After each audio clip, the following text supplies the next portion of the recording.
Başvuraqda qog'ozda butunlay shu vatanga kelgan san'atkorlarning ism familiyasi, pasport nomeri, andikan qaysi kuni qayerda o'yin qo'ydi, qaysi yapoqqa tushdi, qaysi aeroplan keldi degandek butun uchurlar bor endi.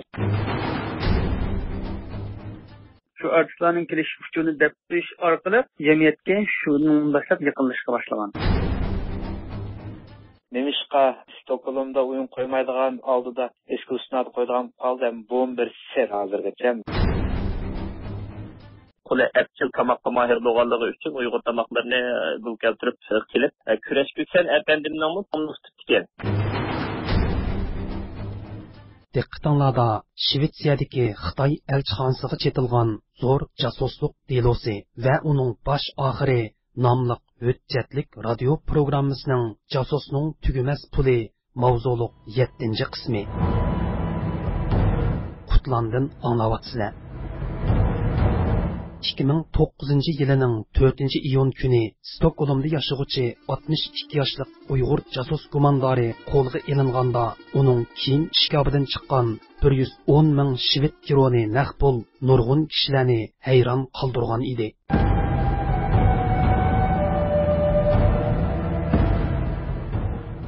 Shvetsiyaga kelgandan buyon hech qancha ishlamagan va bosh topshirmagan, davlatning ijtimoiy farovonlik puliga tayinib yashagan, shundaqla muddatdan burun kasallik pensiyasi ilayotgan bu yo'chin odamning yonchug'idagi shuncha ko'p pul nerdan kelgan?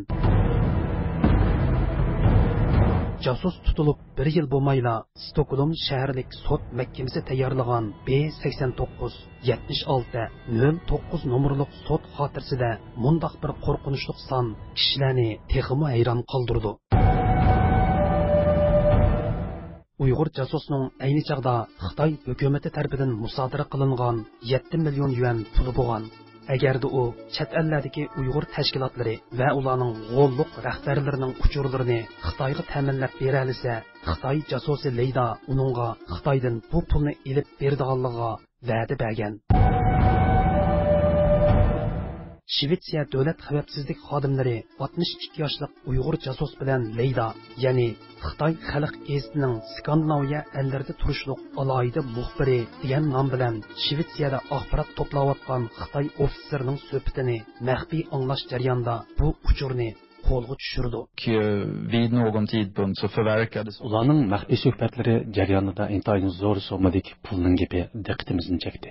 Yani jasus komandari o'zining 7 million yuan xalq pulini Jungodan qaytarib olish so'zini alohida ta'kidladi. 7 miljoner yuan som väl är ungefär lika mycket i kronor. Shvetsiya davlat radiosi tarqatgan bu vaqtdagi maxsus programmada Uyg'ur jasusning Xitoydagi 7 million yuan pulini qaytarib olish talabi alohida ta'kidlandi. De får tillbaka sina 7 miljoner yuan, ungefär 7 miljoner kronor. 62 yoshli jasus komandari muxbir qiyofadagi kirib olgan Xitoy ishpiyoni bilan birinchi qatim ko'rishdilar. O'zining 7 million yuan pulini Xitoydan qaytarib olish talabini o'tirg'a qo'ygan. Atalmış muxbir o'zining Beijingdagi xalq gazetida ishlaydigan boshlig'i bilan bu vaqtda so'zlashadiganligini, uning bu ishni hal qilishga kuchi yetadiganligini aytgan. På Folkets Dagblad och att han nog ska kunna hjälpa. Stokgolm shaharlik sud mahkamasining 62 yoshli Uyg'urning jasuslik delosi haqida 2010 yili 8 mart chiqargan sud xotirasidagi mundaq bir nuqta kishilarni texmo hayron qoldirdi. Xitoy davlat xavfsizlik ministerligining muxbir qiyofati kirib olgan alohida xodimi Leyda 62 yoshli Uyg'ur jasusga Xitoyda qolgan 7 million yuan pulini olib berishga va'da bergan. Halbuki Leyda Xitoydan 7 millionni qaytarib kelganda bu pulning taxminan 10-20%ni o'zi olganligi haqida Uyg'ur jasus bilan kelishim hosil qilgan. Sud xotirasidagi bu bayonlar Xitoy jasuslarining ikki yuzini, ya'ni ularning siyosiy jihatdan Xitoyning manfaati uchun ishlasimi, lekin iqtisodiy jihatdan o'z yonchug'i uchun ishlaydiganligini, cho'ng jasuslarning yamchuk tashlab, kichik jasuslarni qoqti-so'qti qiladiganligini oshkora qilgan. 62 yoshli Uyg'ur jasusning yuqorqi zo'r so'mliq tugumas pullardan boshqa yana Dunyo Uyg'ur qurultoyiga 100 ming yevro pul yordam qilmoqchi bo'lganligidek detallarmi Shvetsiya sudida oshkora bo'lgan. Sapo xodimlari jasusning kayliga tushib maxfiy tekshirish va uning telefon aloqasini anglash jarayonida uning muajiratdagi Uyg'urlarning eng chong siyosiy tashkiloti bo'lgan Dunyo Uyg'ur qurultoyiga 100 ming yevro pul bermoqchi bo'lganligidek uchurni qo'lga tushirgan. Sapo xodimlari ta'minlagan bu uchurga asosan Shvetsiya sudi Uyg'ur jasusning delosida bu nuqtani oydinlashtirishga ko'p kuchigan. Araqda bexatarlik idoratının xodimlari bilan aloqalashdik. Biz ulardan ruxsat so'radik. Biz sud qatnashib, jamoat sudida bir anglashaq bo'lamdi deb. Keyin ular ma'qul dedi. Kelsanglar bo'ladi, falan sud bo'ladi. Shuni o'girib kelinglar deb. Biz maydaglashimiz bordik. Abdushukur Muhammad Shvetsiya Uyg'ur komitetining sobiq raisi ayni chog'da o'zining Stockholm shaharlik sud mahkamasida o'tkazilgan mazkur sudni yondan anglaganligini, sudda dal mushu masalaning nuqtaliq so'ralganligi haqida guvohlik aslamasi berdi. Ammo sud ikki bosqich bilan berildi. Birinchi bosqichga bizni kirgizmadi. Yepiq sud holati ekan bu. Ikkinchi bosqichga vaqtda o'zlari xabar qildi, endi kirsanglar bo'ldi deb. Biz sudxona kirdik. Sudxona bir uyning ichi yana aynak bilan uy yasalgan ekan. Sud shuning ichida elib berilgan, biz aynakning teshida o'tirdik ekanmiz. Shu yerdan yangroq orqali biz ovozni anglaydik ekanmiz. Babırga bir Xitoy tarjimonlik qildi. Biz kirgan vaqtimizda dal shu Rabiya Qadirga 100 ming yevro berman deb ketgan, mushi gap rasmi, samoshna deb ketgan, Dunyo qultining raisi Rabiya Qadirga Amerikaga borgan vaqtida 100 ming yevro yordam qilmadi.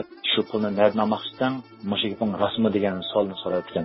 Babur hammasini inkor qildi. Buni butunlay hukmat men unda gapni bilmadim. Undaq bir so'zim bo'lmagan, menda unda pulim yo'q deb. Növətdə Şvetsiya Marif uyuşmasının reislik vəzifəsini ötəvatqan Əhməd Tursun əpəndimi ayni çağda 62 yaşlıq casusның minglab yevro iyana qilib həm Dünya Uyğur Qurultayının həm Şvetsiyadakı Uyğur təşkilatlarının gözünü ғələt qılğanlığını əslaydı. Bu qurultayning yig'inlariga qatnashdi. Masalan, Rabiya xonim pul yetganda boshqalar $500 versa bu 1000 yevro verdi. Cho'liqni biladi. Ammo bu birdamda turib qurultayning bu yerdagi alayida vakiliga aylanib qoldi. Amerikaga girmanlarga alayida yig'inni bağlı başlı vakil sifatida. Keyin kelib belki men bu tashkilotlarga vakolatan borsam xat yozib beringlar debmi keldi. Qadrli radio anglag'uchilar, yuqorida Shvetsiyadagi Xitoy elchixonasiga chetilgan zo'r jasuslik delosi va uning bosh oxiri nomli hujjatlik radio programmasining jasusning tugumas puli mavzuliq 7-qismini diqqatingizga sundiq.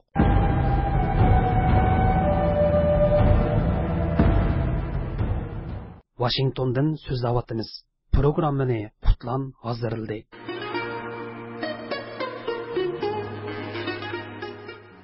Mazkur hujjatlik radio programmasining jasusning tugumas puli nomli 7-qismining davomi kelar qatimliq anglatishimizda huzuringizda bo'ladi.